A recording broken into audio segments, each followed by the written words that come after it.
Welcome to the Homeschool Together podcast.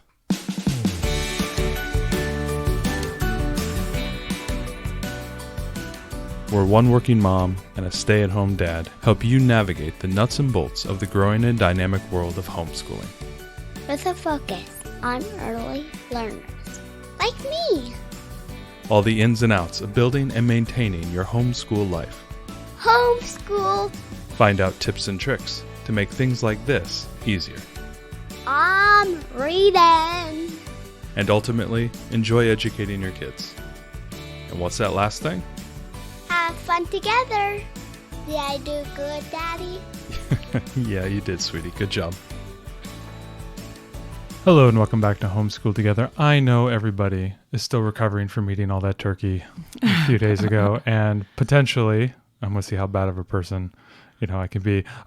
Michigan has won 3 straight the games. We'll see. We're recording this the day before Thanksgiving, and so we are anticipating how much food we're going to eat. and the fact that I'll be hopefully celebrating Saturday. We will see. We'll see if there's any Ohio State fans in our listening audience. Today we're talking about specifically distractions. Right. Yes. Tis the season. Tis the season for distracted homeschoolers. We are running the gauntlet right now. It's, this is that time of year between the 2 holidays, and it's like after Halloween, it's just like you're in the chute, Yeah. And so it's like, oh, we're getting ready for Thanksgiving, and they're starting to do, there's Thanksgiving parties, and there's stuff coming up. I had a show I had to put on, so we ram ourselves through towards Thanksgiving. We're swapping sports here in the next month. Right. Yeah. Our kids had us put the Christmas tree up on Labor Day because they were insistent. I was like, okay, so they got all into it. And I feel like this is just this grind that we get all the way till the end of the year. And this is the time when we have a really hard time getting quality homeschool from our kids. And I know that our kids are not the only ones out there having the same problem. I think it's probably hard for a lot of teachers in classrooms to get their kids to pay attention. It's a very tough month. I mean, I think getting into Thanksgiving is one problem. Mm-hmm. But once you get through that, then you're like, oh, the holidays are coming. Oh, yeah. And it's 3 or 4 weeks from now. And, you can really see the distraction. It's like every single day, the holiday magazines are in. They're looking through those. The kids are ready to do Santa letters. And we have not had Thanksgiving yet, right? Our street is all Christmas lights. They all got turned on this week. So if we feel all this pressure and our kids feel this excitement, and it's really hard to get good homeschool. And we were thinking about hey, let's sit down and do multiplication, kids. Yeah. We were thinking about what episodes to do. We're like, what the biggest problem we're dealing with, other than complaining and whining, stay tuned, we'll do an episode on that at some point. Exactly. Is just having really distracted kiddos. And how do we still make this, maybe it's not the most productive time of the year, but how do we still be semi-productive through this time? To stay on task, I'm not going to give up 5 weeks of the year because there's a distraction. You just can't. And a lot of us homeschooling parents, we know that. And, we talk about the summer. If you give up the summer and you don't homeschool through the summer, you can't afford to give up 5 weeks in the thank goodness season. We homeschool year round. I don't know what we would do without that. We have a little bit more freedom. We have family that we have to travel to. Mm-hmm. We have multiple Thanksgivings, multiple holiday periods. It's very, very intensive for us. And so this next 3 weeks is really just kind of a window for me. And I know, like you could see them, they just walked by the door right now and they are, very, very excited for what's coming. And it's very hard to get them locked in and doing the educational stuff that we know we need to do, on a daily basis. So we are going to break this up into 2 episodes, a part 1 and a part 2. I did a lot of research for myself, or us, because we're dealing with this. And I realized this was such a big topic that I thought we should break this up and really challenge ourselves. So this week we're going to be talking about identifying and analyzing distractions. And then next week, we're going to talk about how to set up your environment and how to use technology and things to reduce distractions. So I think it's kind of nice to separate these 2 because this week, listen to this one. And there are so many things on this list. As I was doing research, I was like, oh gosh, yeah, I feel seen. All these things, right? I was like, yes, that goes on in our household. That goes on. So take this week between this episode and the next and really try to identify and analyze the distractions in your home, and then come back to us next week and we'll be talking about all of the practical tips and things on how to combat that and set up your environment, and modeling being less distracted, right? It's hard. Our kids are distracted right now. I'm distracted. I'm getting like pinged on like Black Friday sales constantly. I'm always looking at my phone. It's hard to put our phones down. Well, and we're distracted too. It doesn't just end at the holidays either. I mean, you finish New Year's, and it carries over there. I mean, there's a carryover effect for about a week or so afterwards. And our kids are distracted for lots of different reasons at different times of the year, and sometimes it's external and it's internal, and there's lots going on. So take these two, and if you're listening to this later after this has already come out, then listen to this one and take a little bit of time to really analyze and observe, and then listen to the next episode, because I think, and that's what we're going to do this week, and I think it's going to give us some good insights into kind of where our key distractions are coming from, because it just generally seems like, we just didn't get anything done. The kids couldn't focus, and we just we spent all hour, it's 3 hours at the table instead of the 40 minutes that I planned, and you just kind of throw your hands up. And I think if we can start really like kind of zeroing in on what's going on, then we have a better chance to fix it. Absolutely. Good preparation makes for good success. So let's talk about the distractions. The first thing is when you approach them, break them up into two categories.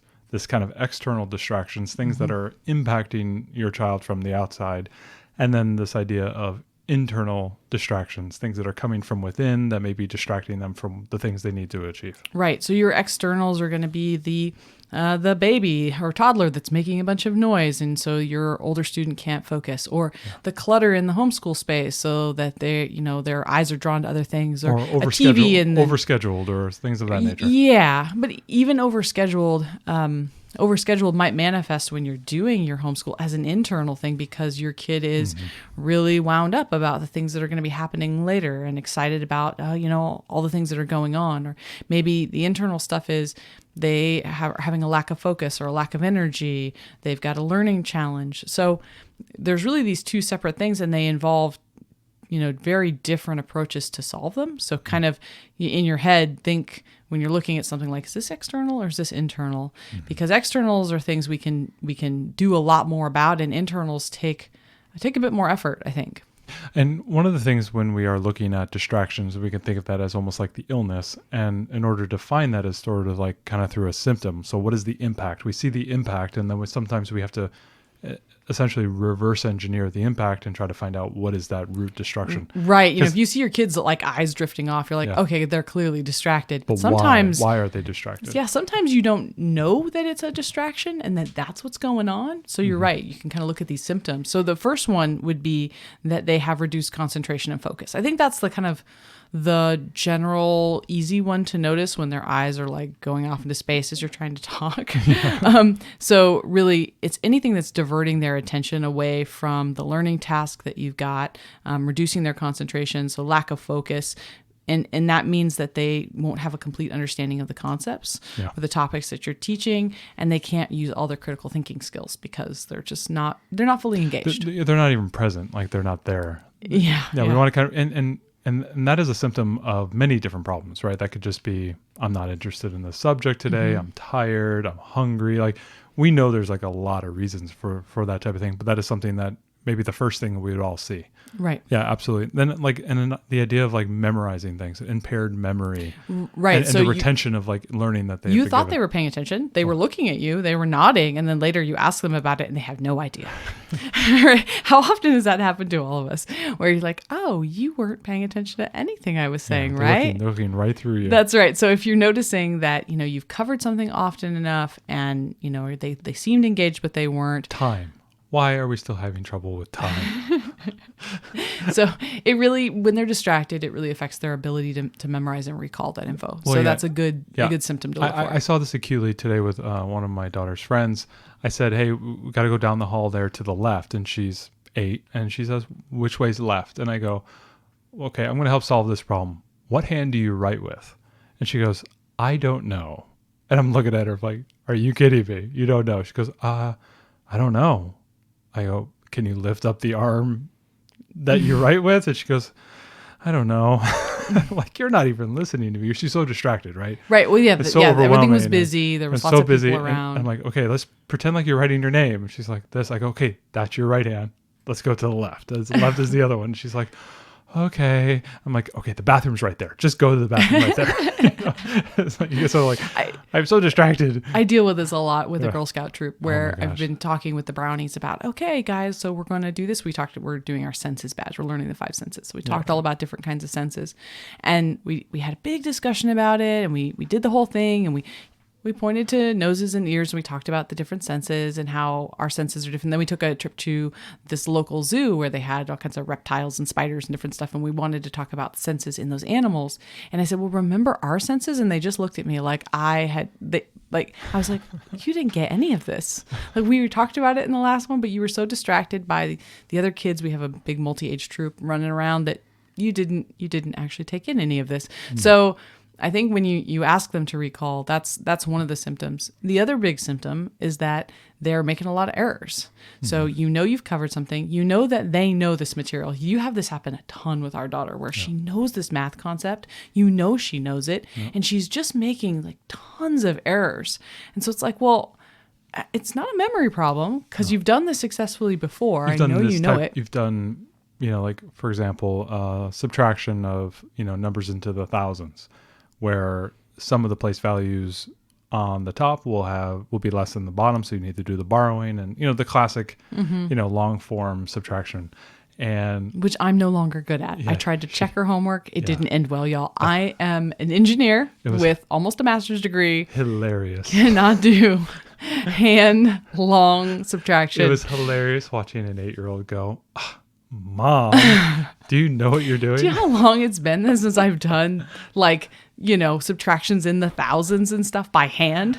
Oh, anyways, I felt schooled by my 8-year-old. It would have been funny if we gave you a double borrowing problem, but that being said, you're right. She has done 1,000, 2,000 of these problems, and all of a sudden she's just like, I don't know what this is. Numbers. I don't know. Could be letters. We don't know. It's like, and you're like, what are you talking about? Like, you know what you're doing. And, you do one, and then she goes, oh yeah, now I know how to do this. Yeah. She'll say, oh, this is 9. And she'll write a 5. We're like, you're that's 8. Not right. Cause she's really not paying attention. She's really not focusing. So that's a good way to know too, okay, they're overlooking, they can make blatant mistakes. They can also overlook the details, because they just don't have that kind of the level of focus needed to capture everything.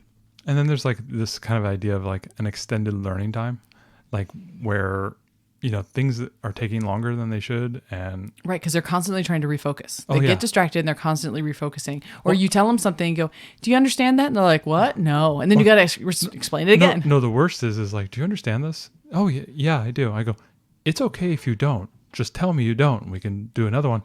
No, I totally understand this. Okay, can you show me? I don't know what I'm doing.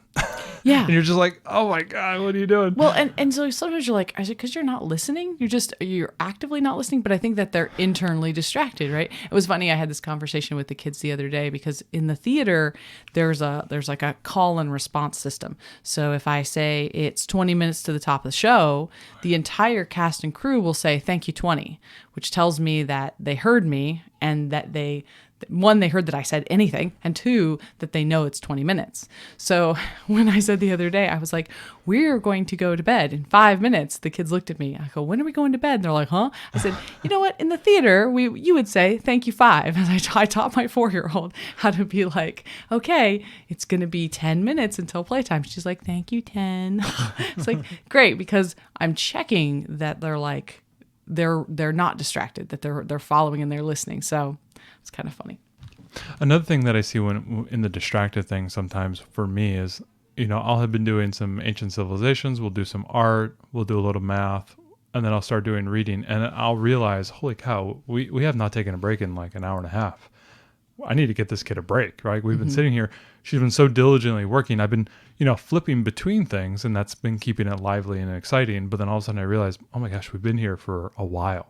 And having those kind of reminders to be like, hey, let's take a break, go do something physical, get out of here, can also cause kind of this extended learning time where you just accidentally, you're taking an hour and a half and you haven't taken a break.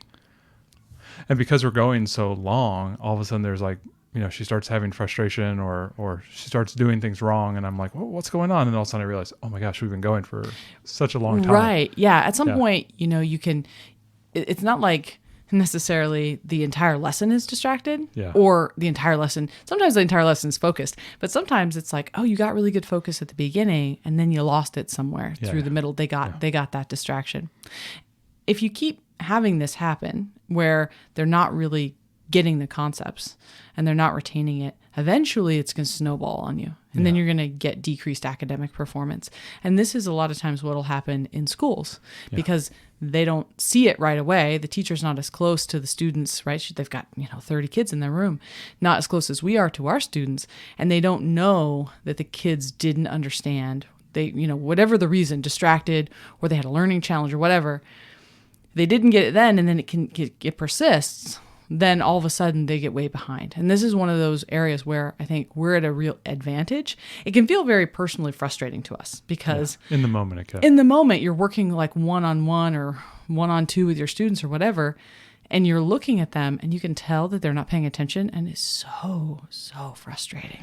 Whereas a teacher, as long as they're, being quiet, they're looking at you relatively attentively, they're just going to keep going. Yeah, it's on you. Yeah. Right? So in some ways it's like, it's more frustrating to us, but it's actually really a good thing that we can see it when it happens, because otherwise it could snowball and become a problem. Yeah, that kind of that negative impact on your academic performance is a big thing. I agree.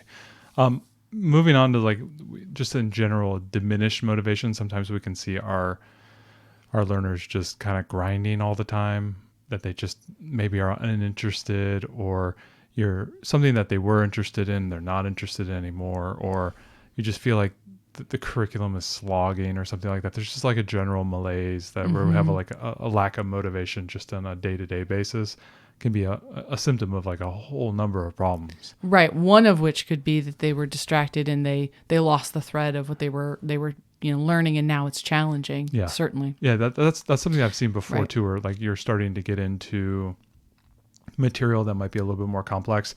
I've noticed this with the Right Start Math version that we're in right now. Yeah, D. And it's more cumulative, where the thing you're learning in the previous lessons matters now, as opposed to doing the kind of the looping nature that they've been doing.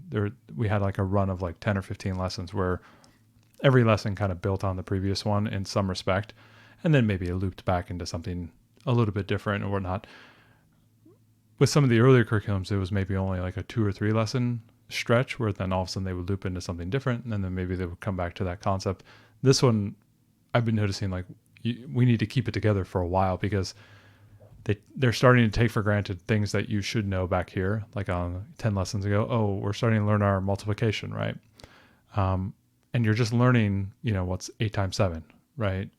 Okay, we're using the multiplication chart and whatnot, and we're learning how to figure that out by breaking up maybe 7 times 4 plus 7 times 4, because that's something I've memorized. That's 28 plus 28. Okay, now we know it's 56, right? Instead of just memorizing 7 times 8, you got to kind of figure it out. But then all of a sudden, 10 lessons later, the 7 times 8 is a sub piece of the thing that you're doing. And so if you're spending a lot of time still in a kludgy way figuring that out, it takes the problem that you're doing and it makes it even larger. And all of a sudden now you're lacking motivation, because it not only is the problem taking longer to complete, but it's more challenging. And now I have a million steps inside my head in order to do this. They just took for granted that, okay, maybe my learner hasn't learned what memorized, and my learner has problems with this, like rote memorization is not a strong point of hers. And just memorizing what, her times tables is a challenge for her. And I've been kind of dreading this, because I knew this was coming, that this, you need to memorize 12 times 12. It's 144 different multiplication. It's easier up on the top left of that table. It's a lot harder in the bottom right. And it's going to be a lot of challenging work there. And I'm going to need you to be able to do that quickly. And you start to lose motivation. And she kind of dragged here a little bit in the last like 5 or 6 lessons, because it was more intensive, and I was asking a lot of her. And then we've kind of reached the end point of this. Now we're going to go off on something else. But I've seen that where the concepts begin to stack. And if they're a little unsure of the base, it can make for a very unsteady pyramid. And you can lose motivation there, because all of a sudden they start to dread, okay, I don't really understand this. I struggled yesterday. Today's a little bit more of a struggle. We're not moving as fast as we were used to. And you can see the motivation begin to stretch and slip. Yeah, absolutely. When you see that motivation die, it can be because they just met something really challenging or something scary, or it can be that they missed some concepts or weren't able to memorize way back when, and now it's finally catching up. It's catching up to them. Yeah. That's absolutely true. Another one is that you're seeing issues with their emotional well-being. So that's be like an internal problem, right? Yeah, but you're seeing kind of the outward manifestation, right? So they've got, the distractions can increase your stress and your anxiety. So they're trying to learn, or they're trying to get something done or achieve their goals, and you're noticing there's just an increased amount of stress and anxiety. And it's like, that can come from a lot of sources too. A lot of these are symptoms that can have many causes, as with many like medical things, as you made that analogy earlier, but this could be one of them. So if you're seeing that you've got some increases in that because, maybe they're getting hard on themselves, that they're not able to do it. I know our daughter is extremely hard on herself. Whatever it is that's making her underachieve on the things that are important to her, she's just she's really hard on herself. And it has been before because, well, you didn't pay attention when this thing was taught to you in your, music class, and now you have to do performance, and now you're all stressed out. Yeah. Well, why are you stressed out? That you went over this in class, and then you find out, oh, you didn't really pay attention to it, and that's why you're stressed. Yeah, we're noticing that now that where she's having to kind of remember and keep on track on task.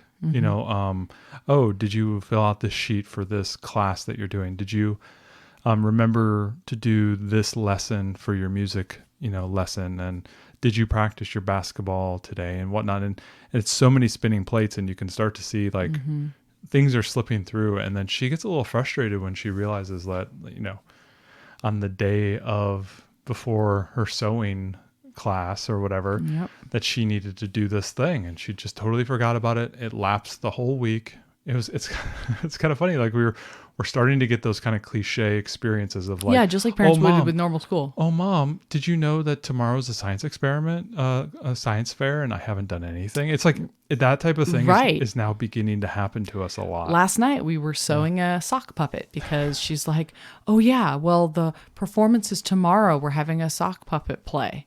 I'm like, and your sock puppet's not done? She goes, well, no, I have to make another one because I told everybody that I would. And then she's getting all frustrated, and I had to help her with it. And then I went to school today for the sock puppet play, and guess what? It was not sock puppet play day. I just ended up showing up. Well, they thought they were, and then the best guess was maybe a rehearsal, and that would be about it. Right, but she didn't communicate that because and I'm sure the teacher said in the last class, we're not going to do the performance. But both she and her best little friend in there, neither of them paid attention because both of us came for the performance. I was there because I'm fulfilling my Super Dad of the Year in Washington t-shirt that I got. I'm always there. So this is a good one, looking at their emotional well-being and trying to, if you see some changes, thinking that maybe distractions are part of what's causing them some impact. And the last one is that they're having an issue with critical thinking. So it's one thing for us to say, oh, do you remember what we talked about last time? Or did you memorize that? Or did you understand that concept? It's another to present them with a thought problem that, you just want to think this through. Well, if we were in this situation, what are some ideas how we could solve X, Y, Z, and them just not being able to come up with it and getting very frustrated? That distraction could be a great reason for that they cannot focus enough to really think critically about something. They might be able to do the individual pieces, whatever piece of information, or memorize that, the dates and times and whatnot, but they can't put it all together. Yeah, that ability to like analyze and draw conclusions it can be very difficult. I think it's hard to analyze a problem under the best of circumstances. I know even as an adult, there'll be times when I say like, I've got to put a pin in this. I have to think about this later when it's quiet because I need some time to process this. And our kids need that process time too. And especially if they're distracted, it's like, it can be really, really tough for them. So that was a number of things that could impact and cause the distraction, the symptoms of distraction of it. Now we're going to spend a little bit of time talking about like maybe how to identify and analyze those distractions, like what they might be. So the first thing would be to kind of observe and kind of actively monitor the situation, whatever it might be. Right. During your learning sessions, you want to look at, really take a critical eye to the environment that your child's in, and the look on their face and their focus and the tools that they're using. It's like that kid who's got a pencil that's just about to break. It's just, the lead's like wobbling and you can see them trying to like focus on keeping it in. Like, just really observe. Or they're playing with the loose tooth more than doing their math problems. It's like our kid loves to wear a hoodie and then, play with the strings. So just really kind of take a critical look at it. Oh, what do I have her sister doing right now? Is her sister on a tablet? Is the tablet turned so that the other student can see that tablet? Yeah, right. Is the volume up so loud that she can hear a little bit of it through the headphones, or is she coloring? Is coloring too much of a distraction? You really want to take a kind of almost like an outside observer and take a critical eye at the situation. I know there's a lot of times I will be at the table and my youngest I'll be doing something with her while my oldest is kind of doing whatever she's doing. And subconsciously, even in the peripheral vision, I can see when she's not working or she's goofing around, and I will just like tap on the paper, and that'll be and like, how many times do I do that? And I just like unconsciously am telling her, keep working, keep doing your thing. Right. I'm working here. Keep working. Right. And when you're homeschooling multiple children, it's really tough, right? Because they do need to focus on something while you're helping another student. Yes. So it's about actively monitoring, for the signs of distraction. If you see that they're frequently having shifts in attention, that they're restless, they're not engaged, their eyes are wandering, that kind of thing. And when is it happening? Like sometimes the distraction may not be happening all the time. It may be only happening, like you said, is it when you are working with another student, are they most distracted? Like that type of thing. Right. And we will notice our daughter could be just really on the ball, like really focused. Everything is great. We get an Amazon delivery. The dog starts barking. We quiet the dog. We get the package inside. We go right back to learning. It's over. Broken. It's over. Yep, it's done. So there'll be times we're like, okay, we're going to put the dog in the backyard before we start learning because we know that there could be a delivery or something. We don't want any distraction. So there's those kind of things that, it's funny what can get your kid kind of like off the track, and then how you try to get them back on track. Yeah. And something you can do maybe even just on a scratch pad, or, if you can, at the end of your whatever lessons you're doing at the end of the day, maybe think back on what happened, but start to keep a log. We're going to do this, you guys. Yeah. I'm challenging you. Oh, me? I am challenging you to make a distraction log. Are you literally giving me homework? I am. I'm giving you homework because you're going to sit through the lessons. I want to see. I don't want to do homework. Dog ate my homework. I want to see what kind of distractions we come up with, because I think if you actually write them down, it's one thing to sit down and you start working with your student, and then it's like, oh, they're distracted. Okay, yeah, but let's really look at this. What happened to make them distracted? Was it, sometimes we'll have our, trying to look at like, oh, they didn't get enough sleep, they didn't have enough to eat, whatever. Like if you can log it, like how many times were they distracted and what did that look like? Was it restlessness? Was it, just looking disengaged, or not having the memory of something we talked about last time, whatever it was. Yeah. I want to see like how often in, short 15-minute lessons are we dealing with the distractions? Yeah. I think it's going to be very eye-opening. And to be eye-opening, I think the one thing is to be impartial, because a lot of times the distractions can be you as the educator. You're not focused. You're looking at your phone while they're doing their math problems, or you're up walking around and, not paying attention. Like it could also be you. Well, right. I think you have to log like, when did it happen? What was it? What was happening at that moment? And what was happening at that moment. So you can start to look at patterns. This is a great way to think about maybe making, regular routines for your family. This might be the way that you figure out like, oh, my kid's not a morning learner. They need to do it needs to be after lunch, or gosh, the mornings that we take a walk first or get them out of the house first and do something active before we start our lesson. Look how many less distractions we had in this lesson. You could even just, if you don't want to take down too much information, you could just do tick marks. How many times in each 15-minute block did you have to tap on the paper and remind her to get back on her focus? Yeah. Because it might tell us some things, especially as our kids grow, their best times of day and the kind of the stars aligning the right circumstances for them to learn best, they change too. Well, and that's part of the optimization process of being a homeschooler. I kind of am starting to see that homeschooling is more of an optimal homeschooling method. Like we've talked about how much time you put into it and whatnot. Now, we don't have to educate as long to get more out. We have more free time. Assuming they keep on task. Assuming they keep on task. But in that, this is another example of us. We're trying to remove the distractions. For what reason? So we can be more optimal in our education. We can be more effective, and we can get more out of it. And we can we're not trying to do the same amount. Maybe we can do more in that time frame than and be more accelerated in our education, whatever it might be. But to be more optimal, to have a more optimal situation, but to us as educators and parents, being able to put forward in front of them the most optimal learning method that meets their needs. Right. I think that's always what we're striving for, right? We're never going to get to... That's the entitlement, right? Yeah. We're never going to get to perfect, but it's that kind of goal that we can continuously improve. Behold perfection. Yeah, right. And that's what... But I think that's what we want to do. And I think that's one of the things that we're pretty passionate about with this podcast is that continuous improvement, that we want to continue to get better for our kids and make this the best experience we can make it. I mean, you have to... It's a double-edged sword a little bit because you have to set yourself up for realistic goals and know that every day is not perfect and all of that stuff. It's not about beating yourself up about not having the perfect curriculum or the perfect lesson or whatever, but it's about just keeping in your mind that we want to continuously get better for our kids. Yeah. Be that well-oiled machine.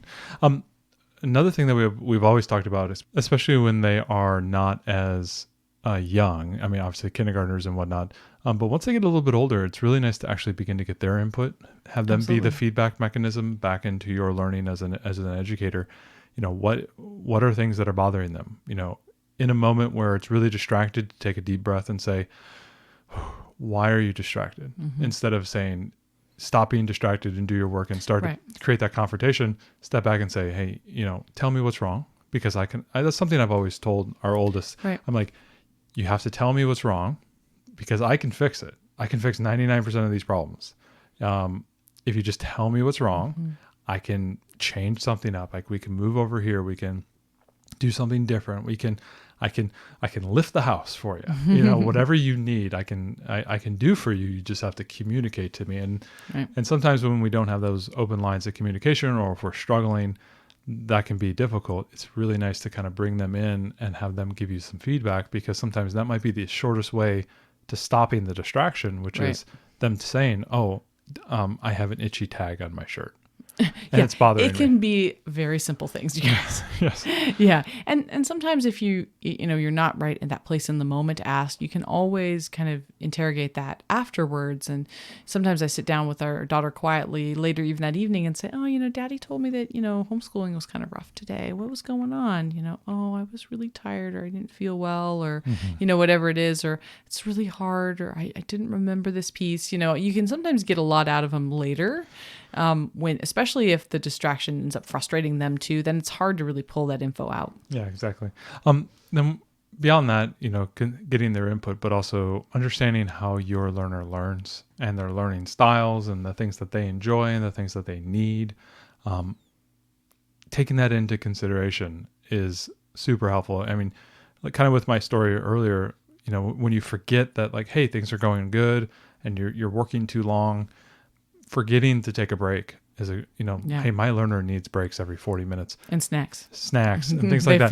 They're fueled on snacks. And maybe, it could be as simple as putting reminders into your own phone that, ping you or buzz you when it's like, oh, it's snack time. Oh, it's, time to get outside and go do this thing. Or, on your Kanban board, which we know you guys have all created, which Ariel and I have, and lots of great success. Maybe we'll do a little short bite on that or something like that. Your board tells you what to do, and you go, okay, well, let's take a break and let's get you to do your dance practice for 10 minutes. And it's a break for you. It's also a break for me. And then we'll come back in 10 minutes and we'll keep going. Putting those, using technology, and we'll talk maybe more about that next week, but putting things in place to help you understand that and taking into account what your learner likes, what works best for them and what can help move you forward. Yeah, I think it's a great point that, you have to take into account how they learn best and, what they need to be successful, whether that's wiggle breaks or they need to get out in advance. We've talked a lot about that in the past, but we haven't talked about specifically in the nature of it causing distraction for our learners. So I think it's important to think about that too. Yeah, it's hard because, a lot of times, with you and I, we always talk about this, how steps and getting activity and being mobile and getting, our fitness goals in place, we're walking all the time and it's really hard for us. We talk about this sitting down for extended periods of time. Really hard. And sometimes I forget, like I'll give an activity to my kids of some artwork that they need to work on, and I will walk around the kitchen table reading the book to them. I'm doing that for myself because I know I can't sit that long, but like I'm expecting my kids to do the exact same thing. Right. It's crazy. Sometimes you in our own minds, we just forget to think about, what everybody else may need and whatnot. So it's really, really important to give yourself a little bit of grace and understand, like, okay, what is needed? What style do they need?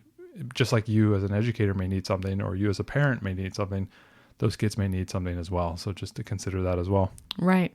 And you're going to have to keep reassessing, especially the learning environment that you set up. We're going to talk a lot about learning environment in the next show, but this is one of those things that, you may have a system that works great, but as your kids are growing and changing, that system may have to evolve. Exactly. Yeah. Right. It now may be a source of distraction and an issue for them that it wasn't in the past.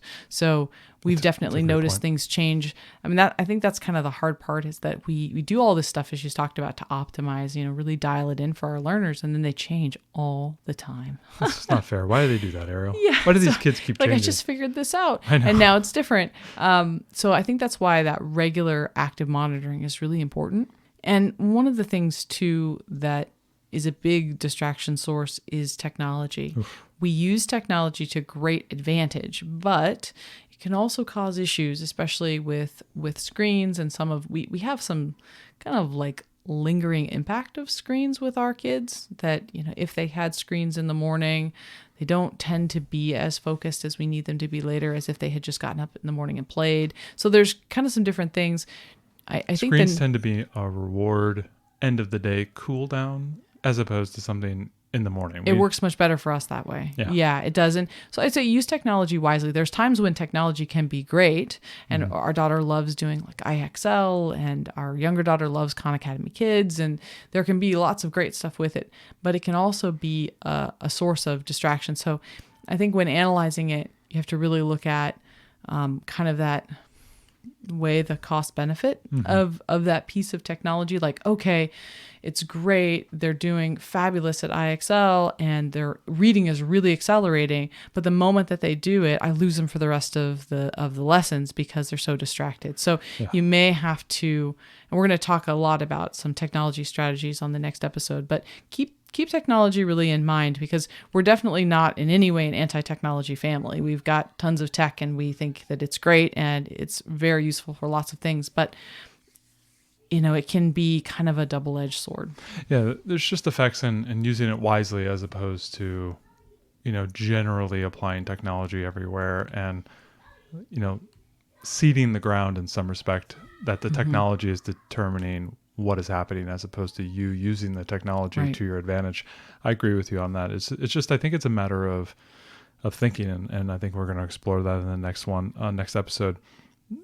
Next one is considering health factors. Right. Is your kid super tired? Oh my God. Did they not eat their breakfast for the third day in a row, even though they said they would eat the sausage and Eggo that you made them? Ariel, why do we have two children who spawned from two sets of the same genetics, and one of them hates breakfast, one of them hates dinner? And it's like, can we get you guys at least aligned? What I mean? Right, like, so that you wouldn't have to cook every meal. Yeah. So this is a big one.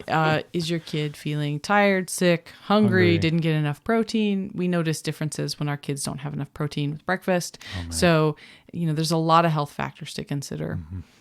So this, I hope that this was helpful. Just give you an idea to kind of look at the distractions and identify them. And as we're talking about health things, we want to make it really clear that some of the things that you may see as symptoms or that may be distractions really have other underlying, it causes an issues that, you may need to look at with your child's doctor. And we're not talking about solutions for everything. We're talking about kind of that general run of the mill, basic distractions. Kids that get distracted without another underlying cause. But if you see that this is happening all the time and it's happening to, what you are considering an unreasonable level, then that's something that you definitely need to go, check out with your child's doctor and kind of try to get to the bottom of, because there may be something else going on that you need help with. Well, it may help you inform on some type of therapy or different learning practices or different considerations you may have to account for. And it's not like it's the end of the world. It's just, I just need a different set of tools in order to achieve the same job. Right, exactly. And really just getting the right tools, I think, more than anything to solve the distractions. Because I think, we see the distractions with adults. I mean, one of my friends, he's constantly having issues with distractions. He has tried to get rid of his phone. He has tried to get rid of TVs and then get a dumb phone, as they call it, with like a little old flip phone, but that didn't work. And so he had to go back to the other one. It's just people struggle with this. And whether it's something we struggle with as adults, a technological thing, but also like, just in general, like in our lives, I'm rarely on the computer, right? I mean, we laugh about it all the time. It's like, I rarely touch a computer, but I have a phone, but I'm distracted all the time, and it's like not technology based. It's like, I got to go here, I got to go do this. And some of it's technology based. Some of it is. Let's be fair. I mean, I think it's difficult. One of the things that we can do really is try to model being present for our kids. Mm-hmm. That's the biggest thing that I'm trying to take to heart, is that, when they see us kind of on our phones or whatever, while, she's doing a math workbook and, you're reading on your phone. Now you might be reading a book, but she doesn't know that you're reading a book. Mm-hmm. And so that could look like, mom's just playing. Yeah, you're just playing. Mom doesn't care. And then dad doesn't care. Right. Yeah. Then that's distracting too. And it's really hard with kind of as hyper online as we are as a society to leave the phones back and to really stay engaged. Well, I think it's also, with the technology, I think it has to become an important piece of what we consider when we are talking about distractions and focus and whatnot, because it's not like it's going away. No, it's only growing, if anything. And it's not like it's going to get easier, right? Like every time there's the next thing, whatever the next thing is, whether it's Instagram, TikTok, whatever it might be, there's always going to be another thing. And that thing is going to become even more sophisticated and more complex and more good at what it's trying to do, which is distract you. And we have to just be aware of that and approach things in a thoughtful manner with both ourselves and our children. Whether it's technology or not technology, there's a lot of distractions out there.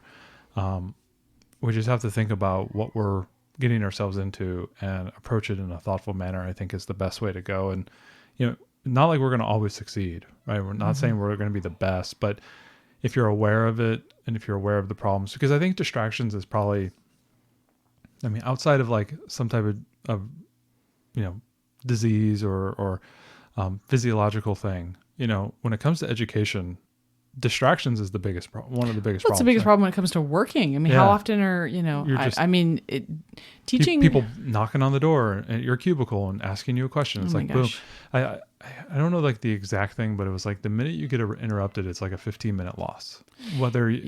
Because then you got to get back into it. And I think it's the deep focus guys, the intentional work guys really, really harp on this a lot, about how important it is to learn how to do that deep focus, that spending time and getting really intentional work, as opposed to being like doing 50,000 little things. And I think it's been proven that being a multitasker is not true, being an efficient thing. Like you do need to have deep work and deep focus, and trying to cultivate that is, I think, a big challenge for a lot of people. I think it's a real big challenge. If we can figure out the distractions that are being introduced into our homeschool and try to deal with those, and then as our kids get older, teach them and try to give them the tools so that they can, they can focus in college and at their jobs, and that they can give that focus when the focus is needed.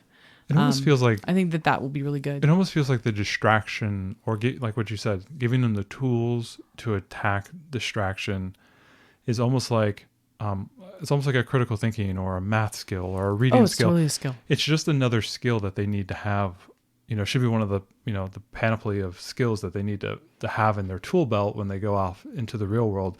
Oh, I'm good at math and I'm good at STEM and I'm good at, reading and social skills and all this thing. And it's like, I'm also good at handling distractions, right? Yeah. It's just like, it feels like it's just another life skill that they need, change the tire, be able to do some laundry, make a good, 3 or 4 good meals, and also learn how to handle distractions. Right? If you can focus, I think the other thing that's really great about it is that unlike, our kids being in school all day and being forced to kind of focus for that, 6 or 7 hours, whatever it is that they're asked to kind of give all of their attention all the time. And one of the things that we can do is we can build in lots of breaks. We can say, hey, just give me 5 good minutes. I need all of your attention right now. We're going to do this, and then we'll do something else. And then you can give their brain a break. We're not asking them to just stay on all the time. And I think that's one of the things that I've noticed being the several different generations of workforce of folks that I work with. Yeah, we see this. Some of the we folks always talk about this. Some of the folks that are older, they have this ability to just focus for hours on end. I mean, not that they don't take some breaks, but they generally can just really stay deep into something. I just don't have that ability. Our brains need more. But we joke about this because we need to jump between things. We just have to. They might be focusing and doing something for a long period of time, but is it the most efficient way of doing something? Like, yeah, not often has been my experience. And I'm not saying it's a general thing, but some of the older workers we joke about is that they're able to focus, and I can't do that. I cannot focus that long for 8 or 10 hours straight. But I can work just as fast as they can, if not faster. But I need more breaks, right? Right. And so in the end, we probably get some stuff done at the same time because I have to take a ton of breaks. And this is one of the issues we've noticed when we get into meetings that have, we'll get into these meetings that end up running to like 2.5, 3 hours. Yeah. And we have senior level folks who they are as engaged at hour 3 as they were at the beginning. And I don't know how they do it because by the time it got close to an hour, me and everybody else under 40 is like, we're like twitching. We can barely stay there. And I cannot maintain my focus that long. So would someone make a decision? And I don't know. I think it would be great. I'd be really happy if our daughters could leave our homeschooling experience with the ability to focus when they need to and then turn it off when they don't. Because right now I have a hard time even myself maintaining focus for that long. And I'm not sure what the difference is. I think that a lot of it's probably the fact that we have so much more technology than folks several generations before us didn't have. We're used to getting information really quickly. We want to take it in quickly. Making decisions fast. Make quick decisions. And older generations don't do that in the same way. And so I kind of wonder now, what will our kids' generation be? Yeah. If I can barely handle an hour meeting, where are our daughters going to be at? Yeah. And how do we try to give them enough focus when they need it? It's like whatever. It's like that nitro boost in the car or whatever. It has a limited amount of time, but you can go really fast when it's on. How do we? You're applying your Fast and the Furious knowledge. I'm trying. Yeah. How do we like give that to them so they can apply it when they need it? That's, I think, going to be the real challenge of our homeschooling journey. Yep. So stay tuned. Next week, we're going to talk a lot more about building out a distraction-free environment, with your homeschooling environment and you in the real world, and getting a lot more, I think, solutions to these problems. And we'll talk a lot more about that in part 2, and that will come up next week. So we will see you guys later. Thanks so much for joining us today and making us a part of your homeschool journey. Please engage with us on social media. Join our Homeschool Together podcast group on Facebook and find us at Homeschool Together Podcast on Instagram. We'd love to hear your feedback, questions, and recommendations. Until next time. Happy homeschooling!